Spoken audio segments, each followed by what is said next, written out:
Existen muchos mitos alrededor de lo que es un funtor. En apariencia parece un concepto muy difícil, pero resulta que en JavaScript estamos más familiarizados de lo que creemos. En palabras simples, un funtor nos permite seguir componiendo funciones puras independientemente de su contexto. Para entender esto, debemos determinar qué es un contexto. Un contexto son las condiciones que se dan para obtener un dato. Por ejemplo, para obtener una lista de usuarios, hacemos una petición asíncrona a una API. Decimos que se encuentra en un contexto asíncrono. Es decir, para obtener una lista de usuarios, tenemos que ir a un contexto asíncrono. Para obtener un input del usuario introducido mediante consola, tenemos que hacer una operación de entrada-salida. Decimos que se encuentra en un contexto de IO. En algunas ocasiones puede ser que los datos no existan. Decimos que están en un contexto de excepción. En otras ocasiones podemos tener manejo de errores. Decimos que se encuentran en contexto de errores. En este ejemplo, tenemos una función que se encargará de obtener la dirección completa del usuario.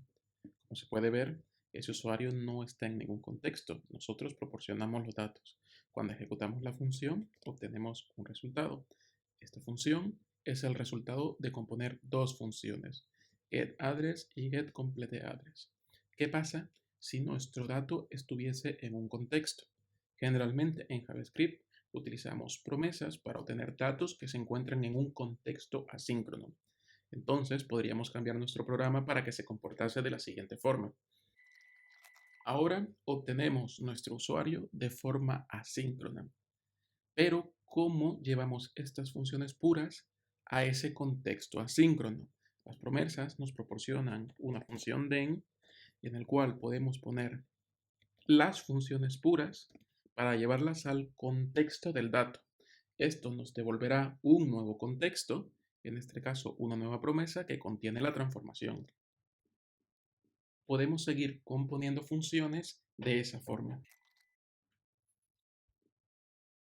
Similar a como en las promesas utilizamos ten para componer funciones puras dentro de un contexto asíncrono, en los funtores utilizamos map para componer funciones puras dentro de un contexto. Los funtores son perezosos y a diferencia de las promesas no se efectúa ningún efecto secundario si no se especifica explícitamente. Normalmente, los funtores, según el tipo, tienen un método para ejecutar los efectos secundarios. En el caso del funtor async, tiene el método fork.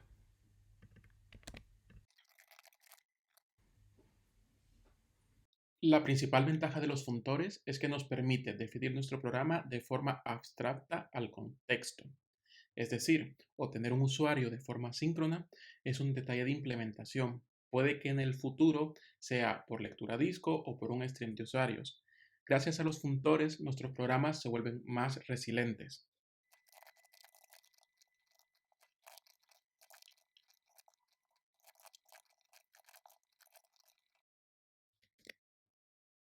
Con este cambio hemos logrado ganar resiliencia a nuestro programa.